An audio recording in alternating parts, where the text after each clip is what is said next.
שאנחנו עומדים להתחבר לאחת שבעצם יצרה את כל הניסוי הזה, והאמת היא שמעל 30 ניסויים, ובעצם לכך התכנסנו. אז good evening, Lynne. Hello, how are you? We missed you. I'm here and I've been ready to tell you about that little experiment we did back on September 21st. We're so excited. It was International Day of Peace, and so we figured that this was a really important thing to do because so many parts of the Middle East need to be healed. And we did not reveal where we were sending our intention until we actually started the intention. So I'm going to just explain to you a little bit about what the intention experiment is and what exactly happened. So let me share my screen. On September 21st, we were doing this, and this is the latest intention experiment of a whole series that I've run since 2007. I was very curious about the whole idea that many of these frontier scientists were talking about, that thoughts are an actual something with the capacity to heal physical matter. So I am a journalist, a researcher, and an author, and also quite naturally skeptical. And so I wanted to find out, well, what are we talking about here? Are we talking about just subtle effects, like affecting a quantum particle, or are we talking about really changing the world? And also, what happens when lots of people are thinking the same thought at the same time? Does it magnify the effect? So we started out small, doing intentions with seeds and leaves. And we started out with Dr. Gary Schwartz, who is the noted psychologist at the University of Arizona. Every one of our experiments was done with credible, prestigious scientists working at noted universities around the world. And we used different scientists in different universities so we wouldn't be accused of any kind of experimental bias. I also, whenever we would do one of these, would invite my readers around the world or readers in a particular audience, just like the audience who took part on September 21st, to send the same thought at the same time. That's always been the case, just for 10 minutes. So we started out with seeds, things like this. We had very well-controlled studies. We went on and did intentions for purifying water. We did that in the laboratory. We did that in a live experiment at Lake Biwa in Japan. And the scientist for that experiment was Dr. Konstantin Korotkov, the noted Russian physicist, who's going to be coming on later to talk to you about our experiment on the 21st and what happened as far as his equipment noticed and recorded. So we did things like trying to purify water and make it more alkaline. And we've also done experiments trying to heal people. There's a Gulf War veteran named Todd Voss, and he showed very positive brainwave signs after we did an intention to heal him of his PTSD by increasing his alpha waves. We've done 8 now, intention experiments to heal violence in war-torn areas or violent places. We did an intention to lower violence in St. Louis, Missouri, a portion of St. Louis, Missouri called Fairground, which is officially the most violent place in America. That's a picture of what it looks like. And after our experiment, I worked with the University of California noted statistician, Dr. Jessica Utz, and we analyzed data from years before and then 6 months afterward. And we showed that St. Louis violent crime as a whole went up, St. Louis property crime as a whole went up, Fairground property crime as a whole went up, but Fairground violent crime went down by 43%.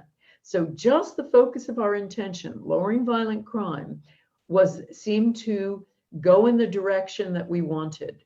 We've done big intention experiments on the 10th anniversary of 9/11 using both American and Western audiences and Arab audiences, working with Dr. Salah al-Rashid, who is like the Deepak Chopra of the Middle East. And we had interesting experimental results. From NATO, we got data showing that after our experiment, it was the longest sustained downward trend in enemy-initiated attacks recorded by the combined forces.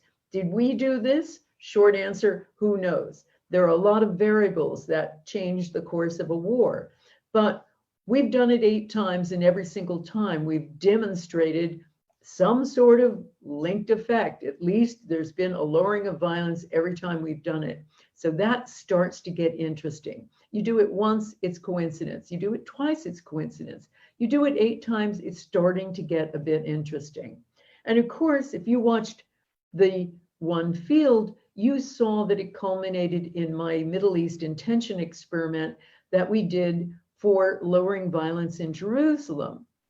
We focused on Damascus Gate, and there seems to be, we mainly measured through equipment, a field effect. We didn't look at violence, but there looked like informally some lowering of violence afterward. But something else happened, something that is actually perhaps even more significant. As you saw in the movie, there was some sort of a mirror effect going on, affecting the participants as much as the target. And that to me was the most interesting effect of all. We heard from people, I've been surveying participants ever since we started the peace intention experiments in 2008. We've had extraordinary comments about people feeling real energetic effects, saying things like this: it's as if my brain is wired to a higher network. We've heard extraordinary after effects where participants reported being closer to loved ones, closer and healing their relationships, having a more peaceful life, a new life purpose, but most significantly of all, feeling closer to strangers. I mean, people are hugging strangers after they take part in one of these intention experiments. And as you saw in the one field, we had participants from 8 different Arab cities, 8 different Arab locations. We were able to use special equipment, putting cameras in 9 different locations. So 8 of them were in Arab cities and in conference rooms, and the 9th one was in an auditorium filled with Israeli Jews. And as you saw, we had people from the Arab countries like Saudi Arabia saying to the Israelis, I love you so much. Your God is my God. We heard Lily from Jerusalem saying, it's so overwhelming, the possibility of being connected with you, our sisters in Amman and Damascus and Iran and all over. It's a time of compassion. It's a time of healing. Thank you, dearest sisters. We are one. Well, the same thing happened with my 9/11 peace intention experiment. The Arabs and the Americans started writing to each other. They started writing on my Facebook page. They started befriending each other. They started forgiving each other. Something extraordinary happens when people come and intend together. It's almost like a secular form of prayer. So we decided with the Rebuild the Middle East intention experiment, September 21st, that we would target Beirut because it had undergone that terrible explosion in the summertime. And so many people were displaced, were injured, etc. So our target was to help them rebuild by intending for an increase in donations. So we wanted to help all of the families there. Now, we wanted to try to measure it, and it's pretty hard to try to measure a rebuilding effort and to say anything meaningful about it. So we enlisted Dr. Konstantin Korotkov, the famous Russian physicist who's coming on right after me, and we wanted to use some of his equipment. Now, he is the inventor of a GDV device, a gas charge visualization device, which can measure subtle effects on the human, essentially on human light. He uses equipment to excite the light that emanates from our bodies hundreds of thousands of times, and then uses computer programs and optics to produce a very detailed prescription of any changes in that light. And he's used this to diagnose and predict all kinds of illnesses and other things. And it's been universally used now. It's very well respected worldwide. He also created another device to go with the GDV device called Sputnik. It's an integral environment analyzer, as he calls it. That's what it looks like. And what it does is it measures, it's a very subtle piece of equipment. It can measure human emotions on the environment by picking up tiny, tiny atmospheric changes relative to changes in people. So it picks up essentially the environment's ability to store charge, and it is extremely sensitive to any electromagnetic fields. So we wanted to use Sputnik to measure if there was any change in the field. Now, please listen to this. We have Sputnik sitting in equipment in St. Petersburg, Russia, looking like this, where we have a GDV device, we have Sputnik, and we have it all connected to a computer. And we are sending our intention there while we hold an intention for Beirut. This was a little experiment that Dr. Korotkov and I wanted to do to see if focusing on, even if we were focusing on another target, if we directed our thoughts to this equipment, would it have an effect? Would we essentially be creating the psychic internet? And that's certainly what we've demonstrated in the past. When I showed you that seed experiment, I was with an audience in Sydney, Australia, and we were intending for seeds in Tucson, Arizona, 8,000 miles away. And we had an effect. The seed sent intention grew significantly higher than controls. A situation repeated 5 more times in different locations. So this is how we set up our intention experiment. Our intention was for the people of Beirut to receive millions of dollars in donations that they need to rebuild their city, heal the injured, restore the homes of the displaced, and restore the psychological health of its children. We focused on that while we also focused on an image of the equipment sitting in Dr. Korotkov's Russian laboratory. So I will leave the results of our experiment up to him. He's going to announce them right after me. But I want to tell you a little bit about what happened to the participants, because I survey them on a SurveyMonkey survey. Every single time I do this with every experiment, I did this with the experimenters, the people sending intention from September 21st. Now, I waited a month before sending them the survey because I sent it to them on October 21st, because I wanted to find out if anything in their life changed. So I asked them, did they experience any physical sensations? 53% felt a surge of compassionate love. 46% felt a sense of warmth or energy. 51% said felt they were part of some sort of connected network. In other words, 75%, 3/4 of our participants felt some sort of unusual sensation during the 10 minutes window of our intention. Things like this.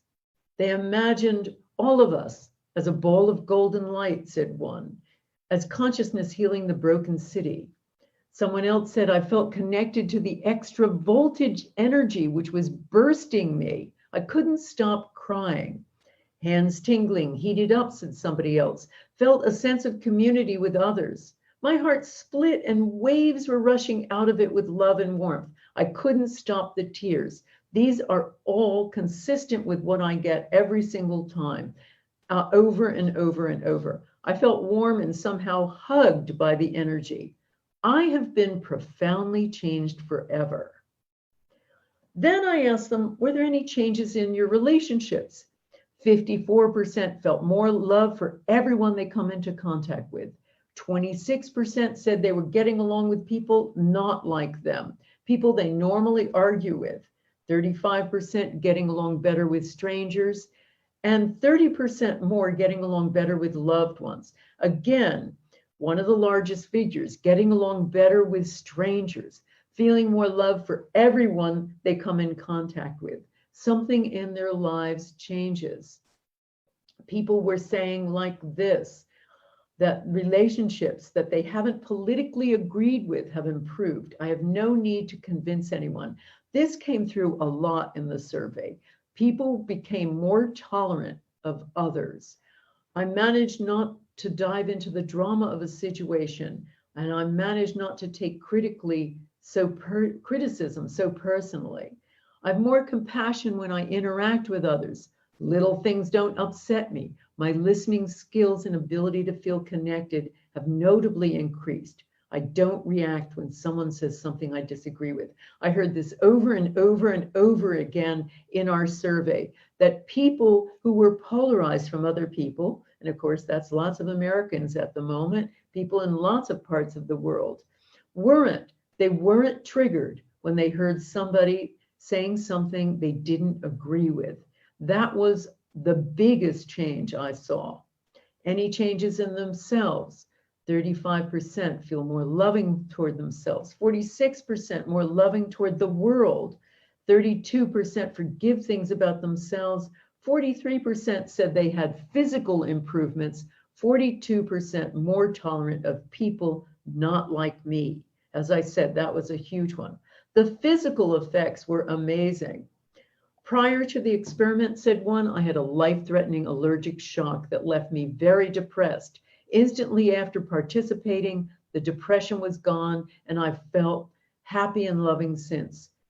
Fewer headaches and migraines, said another. My outlook to my inner being has transformed my outer world, transformed me in a deep way. These are people involved in a 10-minute experiment, remember.